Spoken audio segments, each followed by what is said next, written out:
welcome again to another edition of Lost in Science. This is half an hour on the radio where we talk about science, but this week we're out of time to talk science. So we're going to go back in time to talk about a little bit more science fiction. This is a compilation of stories from the past Lost in Science Fiction episodes of years gone by, some of them as much as 10 years old, actually when Chris is talking about Star Wars Episode 7, when we still all had great hopes for the resurrection of that franchise. What has Chris got to say about the science presented in Star Wars, and is any of it possible or real or feasible, and could we look at it through a telescope if it is far, far away in a galaxy? Also on the show, I am going to go back to 2001, A Space Odyssey, and look at how that film influenced the real science that has come after it. And Claire is going to give a review and discussion of the movie Ad Astra, which came out some years ago, all the way back in 2019, if you can even remember back that far. So that's what we have in store for you on the show this week. Please stay tuned. And beware, there may be spoilers ahead.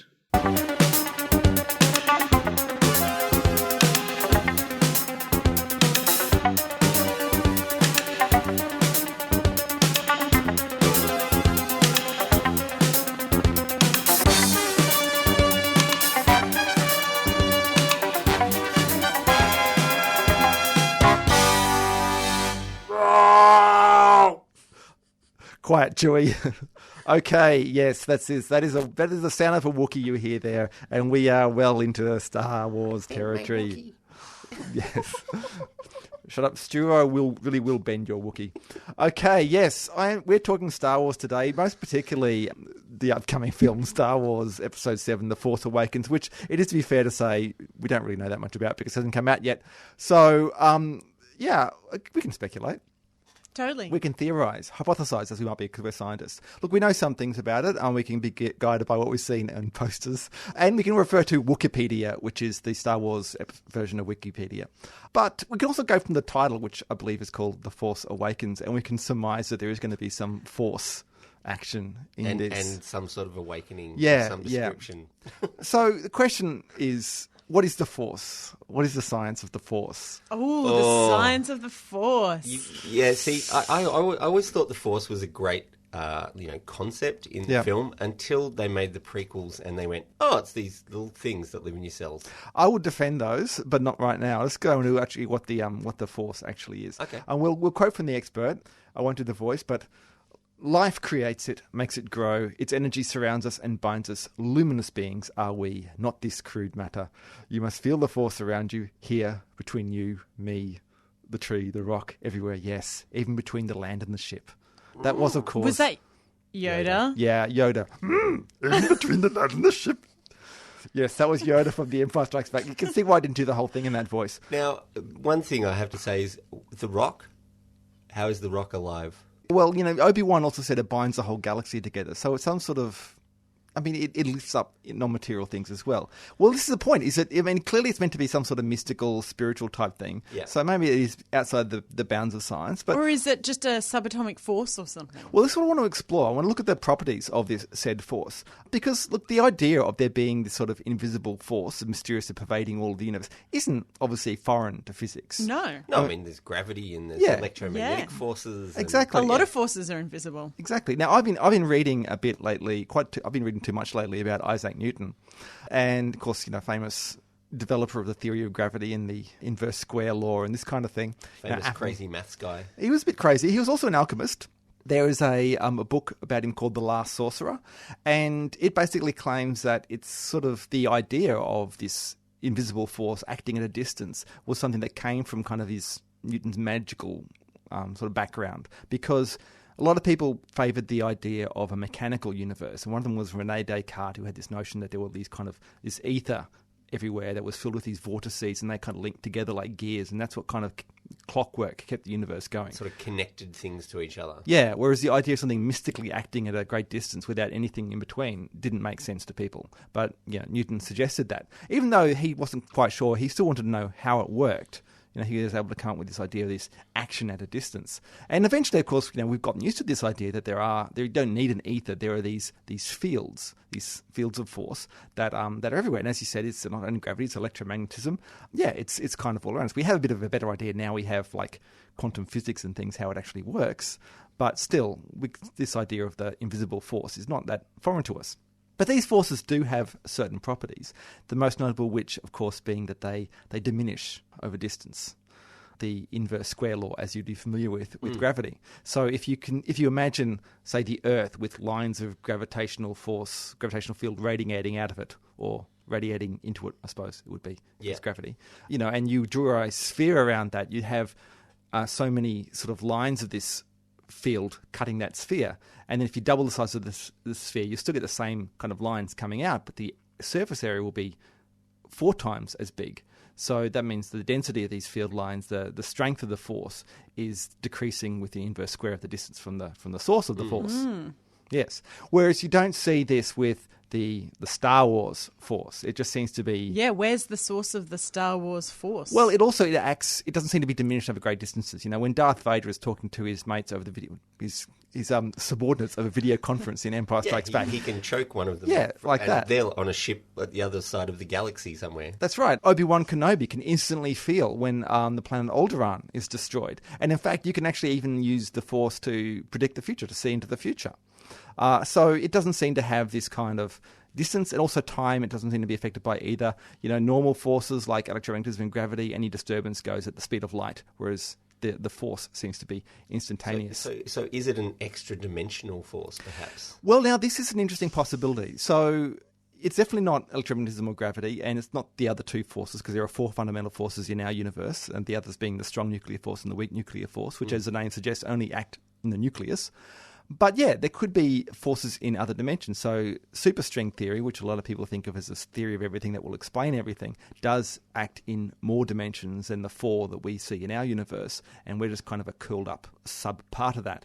So yeah, there could be these higher dimensions and forces that act in higher dimensions. Star Wars also makes use of hyperspace for their faster-than-light travel, which could be a higher dimension. So it's maybe that there are these other forces that are in these high dimensions they're acting through. And hyperspace is what happens when all the stars just turn into lines and the Millennium Falcon goes exactly. real fast. There's another possibility that was brought up in a book called The Science of Star Wars by astrophysicist Jean Cavalos, and she suggested that it could be this thing called quantum potential, which comes out of the theories of physicist David Bohm. This is a way of looking at quantum mechanics. So quantum mechanics is this weird kind of non-locality where things act at a distance instantaneously, or seem to at least. And this way David Bohm came up with the idea that there was this sort of other quantum force that acted between them and caused this non-locality. And that could explain these instantaneous effects of the force, although it probably won't allow you to lift up spaceships and shoot lightning at your fingers. So look, I mean, it's not terribly scientific. It doesn't really match up with science, but there is some possibilities there. Well, and they even do mention at one point, although we never see evidence of it, there's one point where they say no ship that small has a cloaking device. Now, none of the ships in Star Wars have a cloaking device, so why they even mention it, I don't know. But a cloaking device could be a multi-dimensional thing as well. Look, it could be. And what about when it comes to the good side of the Force and the dark side of the Force? Or the light side of the Force? Most of the actual physical forces are morally ambivalent.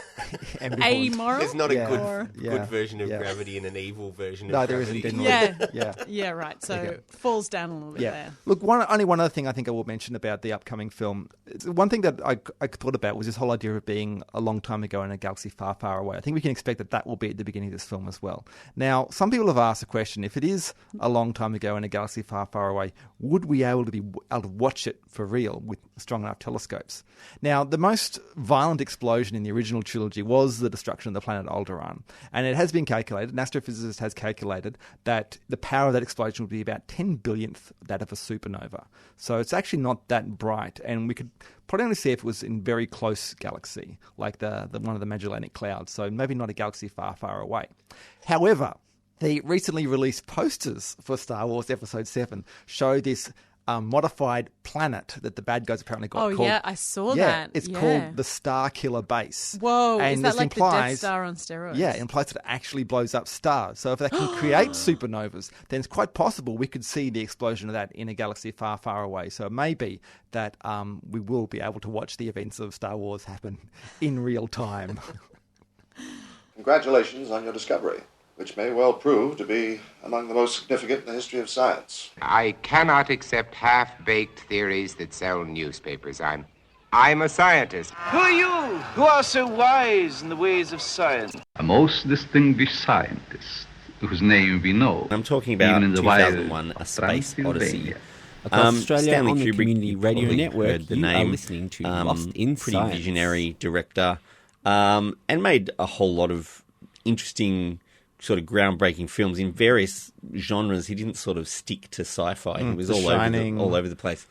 This was quite an early film for him, though, in his catalogue. Yeah, in his career. He actually did a lot of technical pioneering in filmmaking too. He developed special lenses, for example, that allowed him to shoot scenes in the low light of candles.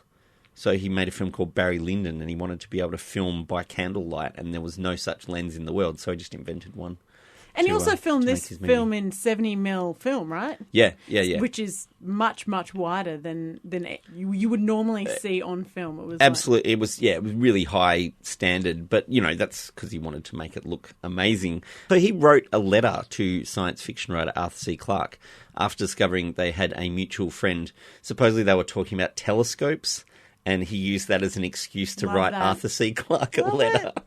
And he proposed collaborating on a screenplay for what Kubrick called, the proverbial really good science fiction movie, which he insisted had never been made. And to be fair, there was a lot of... Yeah, if you look at the predecessors, I think, was it that same year or the year before was like Forbidden Planet? Yeah. Which is like a kind of a hokey looking thing with a guy in a robot suit going, ah. But yeah, a lot of that sort of 1950s stuff. very kitsch, very Yeah. And he just didn't want to do that. So the film itself is fantastical in a lot of ways. The discovery of alien artifacts and the suggestion that Homo sapiens were influenced by alien intelligence are basically pure fiction. There's no real reason to believe any of that sort of thing. But the rest of the film, the actual look of the film and the way it's presented, sticks to what was at the time pretty good science in a lot of ways. So film starts with early man in the desert banging on bones, and then in the background it's just a bunch of tapirs. There's just tapirs everywhere. Yeah, Just, is that true to fact? A lot of tapirs in those days. A lot of tapirs. and some kind of wildcat. That's pretty much it. That's the whole wildlife of that part of Africa. So look, the idea that aliens have visited Earth is the stuff of many more low-budget invasion movies, both before and after 2001 was released. But the response of the scientists who make the discovery is pretty rational. They don't panic and they don't sort of get the army out or anything like that. They're really curious. And though in the film version of the year 2001, the Cold War is still going on. So this film was made in 1968. So it was pretty tense at the time. But in the film year of 2001, the Cold War is still going on. So there's still sort of some tension. The Russian scientists are sort of suspicious of what the American scientists have discovered and all this sort of thing. But the lasting influence of the film itself is not just in cinema. Obviously, if you look at the special effects in this film, they were groundbreaking. They pretty much influenced every sci-fi movie that came after it. There was a lot of realism, which had been lacking. There was also like a lot of good treatment of the whole issue of gravity and weightlessness, which you still don't get today in many science fiction films. Yeah, well, that's it. If you look at something like Star Trek, they just walk around in deep space just as if they've got normal Earth gravity. Yeah. And they've got some in-story explanation for that, but it doesn't really make a lot of sense. Yeah. Even that movie where they had to restart the sun. What was that one called? Sunshine. Yeah. And apparently they had like physics consultants on that, and they talked about doing a proper anti-gravity, but the filmmakers went, too hard. There's just anti-gravity. There's just like artificial gravity when you're inside the spaceship. Whereas, in 2001 they have this. The ship has got a spinning section which allows them to have centrifugal or centripetal force, I guess it is, making them be able to run around. It's a really amazing shot too when he's running, doing his jogging. And look, up until CGI became the most common way to make spaceships, this model-making sort of stuff that they kind of pioneered in 2001 was everywhere after this film came out. Do you remember the scene in 2001 where the scientist is on the flight to the moon and he lets go of his pen and then the pen just floats in air? Yeah. Do you know how they got that shot? Yeah, I think they stuck the pen to a piece of Of plastic. glass, and then moved it around like that in 3 dimensions, so it looked like woo. But I mean, and it looked incredible. How did they do the space baby? Well, they got this real baby and they stuck it to a sheet of glass. The interesting thing is that there's only a very limited number of special effects in 2001 compared to stuff like Star Wars, which came out almost 10 years later, which had hundreds more special effects thrown in. Although I have to admit, when I upgraded my old DVD copy to a new Blu-ray version, some of the sets in the early part of the film do look a lot more stagey on the high definition. Yeah. That's on you, Stu. Well, yeah, look, maybe I was just watching it on an old VHS tape at one point or something like that. How do the ape costumes hold up? No, they're still pretty good. But the technology in the film itself also had an influence on the real world in a number of ways by introducing concepts that kind of hadn't been thought about before. So the tablet computer revolution has ties to devices used in this film. And it was that the film was even mentioned in court when Apple tried to claim that they invented the tablet computer. They had invented the iPad, and the people that they were trying to prevent from making their own tablets said, yeah, well, we watched this movie in 1968 and that's where we got the idea from, not from your machine. Obviously, the ones in the film didn't work. They were just props. So, to make an actual working one is a bit of a jump in technology. But, the concept itself is what made people think of doing this in the first place. Another idea that caught people's imagination was the idea of artificial intelligence. In the film, it's represented by a supercomputer who accompanies the astronauts on their mission to Jupiter and basically controls all of the functions of their ship. So if you kind of think of that in terms of AI helpers like Apple's Siri, or Samsung has one called Bixby, and there's a bunch of other different ones. Alexa is another one. Cortana. But they're all influenced by Hal's manner in the film. And if you ask Siri to open the pod bay doors, she responds that she can't do that. But yeah, so the idea that the AI can actually take everything over is a bit crazy. The laws of robotics and that sort of thing, you can't really confuse an AI to the point where it'll go on a murderous binge. Yeah, but what if there's like an alien artifact out there? Who knows? That is true. And Hal was putting the mission before the astronauts, right? He was that's putting right. the mission first. So it was like a programming error. Yeah. Well, he was supposedly given conflicting instructions. Although it is tricky to figure that out from just watching the film, I've got to say.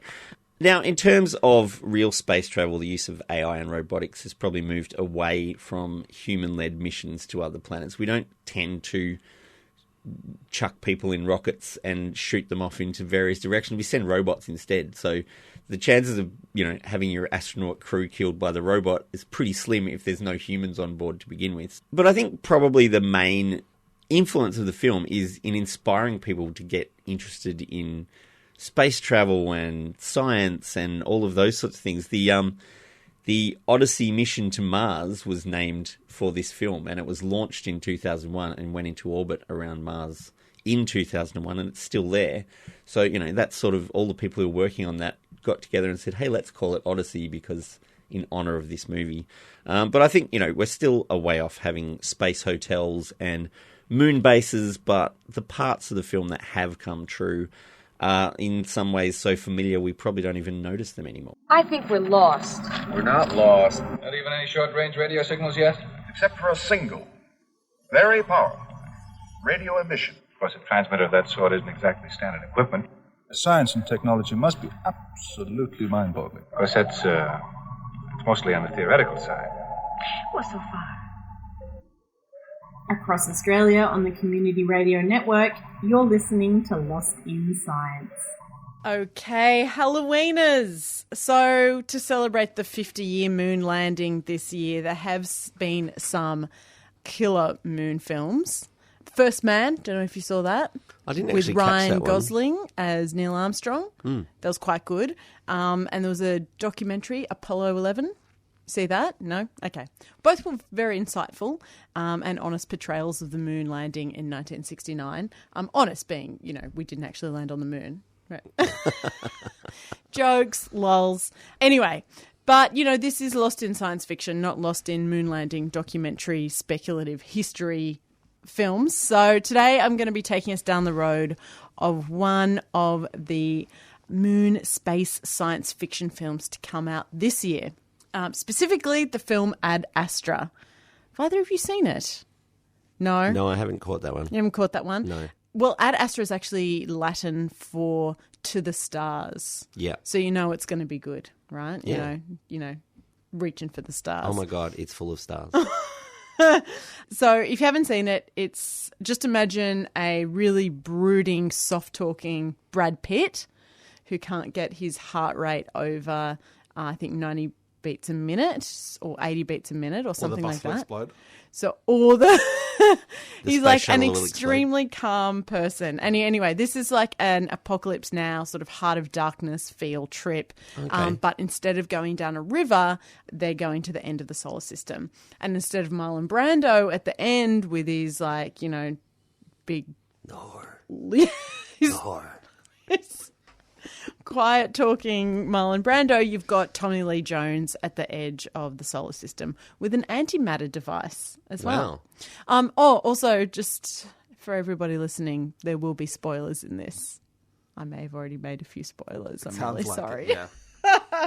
Yeah, I think we should put a blanket spoiler alert. Yeah, exactly. So in this film, we see Brad Pitt. He traverses the solar system. He makes it up as he goes along. He's almost hitchhiking from one spacecraft to the next. We see him get to the moon on a Virgin Galactic flight. Then he scrapes onto a flight to Mars after a chase sequence with moon pirates in moon buggies, which is a pretty awesome scene.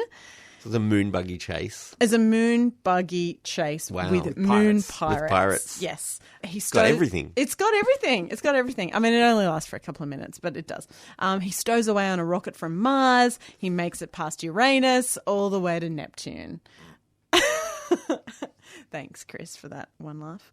So, yeah, some pretty cool things happen in Ad Astra. But one of the more unusual, unexpected scenes in the film is a particularly horror-filled, dramatic scene where Brad Pitt's ship, on the way out from the moon, the ship receives a distress call from another ship and they decide to check out what's going on. So the ship's captain and Brad Pitt dock with this other ship and head in. Turns out, very suspenseful. There's no humans around. Where did everyone go? What's going on? Anyway, then they sort of turn a corner, as is often the case with a suspenseful film, and they come face to face with giant, super strong, zero-gravity space baboons. That's pretty scary. Pretty scary. Sorry, they're not moon baboons. They're not, they're There's orbiting a baboon in the moon moon. baboons. Yeah. So they're what? They're orbiting the moon baboon. Okay. All right. I'm sorry, I didn't call you a baboon. They're just orbiting the moon Right. baboons. Baboons in the moons. Baboons in the moons. Anyway, these space baboons, they're angry and they eat the face of the captain. Like literally. Ow. Ow. Yeah. Real ow. Real ouchie. So, yeah, look, I was quite shocked by the inclusion of a moon orbiting baboon. A murderous moon orbiting baboon. Yes. And, seeing a monkey in zero gravity trying to kill everything, it's a pretty ridiculous sight to behold. So, I got to thinking, how likely is this sort of thing, monkeys turning murderous in space? We ask the important questions. We ask the important questions, especially on Lost in Science Fiction. So, this is what I do know. Monkeys and apes have been sent to space. Yeah. Yep. The Americans did it in the 60s, the French did it, the Soviets were doing it all the way up to the 90s, and Iran actually sent a primate into space in 2007. So we're not just talking like your long-tailed macaques either. We're talking some high-level apes. So, well, you wouldn't want to send it. It might get its tail stuck in the door. It's a long-tailed macaque. Or the short-tailed macaques as well, I mean, any of the macaque family. We're not just talking, small little talking primates. chimp size and baboons. There were Yep. chimpanzees that were sent into space. Ham, the chimpanzee, spent time on a suborbital rocket in 1961, where after that he returned back to Earth and lived in a zoo until he was 26 years old. So, there is a precedent for simians in space anyway, apart from humans. Monkeys, apes, they have been in there. But back to the murderous nature of monkeys in Ad Astra. What could drive them to become so murderous? Maybe they were genetically modified before they left. Maybe they caught a virus. But one of the main issues, one of the biggest things when you're sending living organisms into space is the radiation. So when you're in space, you're exposed more to solar cosmic rays. And these can cause mutations, and over time, these mutations, they could perhaps change the monkey behaviour, they could make them really sick, or they could just cause them to get really, really angry. Hence, these monkeys could become murderous. Or maybe they were just really hungry. I don't know. Yeah, could be. Could be. So the thing with the monkey doesn't crash back onto the moon and all the mad monkeys escape and become a planet of the apes. Is that's not the ending of the movie? It isn't the ending of the that's movie, good. but maybe you need to do some fan fiction there. Yeah. Yeah, it's a great idea. So luckily we do have in place an international animal welfare agreement for spaceborne research. So any payloads or any experiments that go up into orbit and go into space around animals have to go through an ethics committee. So at least that's something, that's some sort of check and balance to make sure that when we start heading back to the moon again, our time there won't be cut short by homicidal monkeys.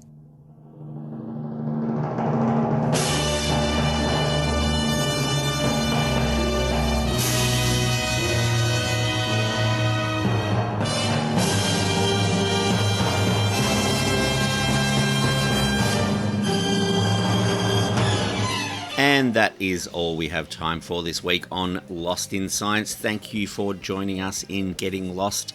If you have any questions or suggestions for the team, get in touch with us by email. We are lostinsci@gmail.com. You can send cheap tweets to us at lostinscience1 on Twitter, or you can find us on the ubiquitous Facebook.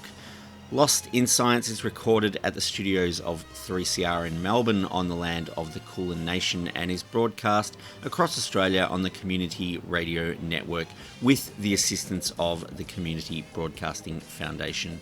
You can find a podcast version of the show on 3cr.org.au, or you can tune in the way you did this week when we return in our usual time slot to get Lost in Science!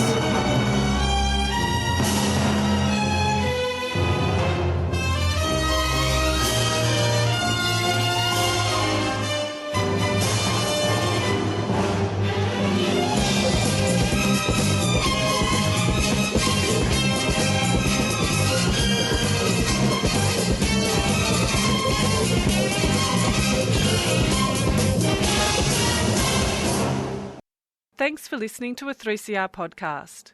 3CR is an independent community radio station based in Melbourne, Australia. We need your financial support to keep going. Go to www.3cr.org.au for more information and to donate online.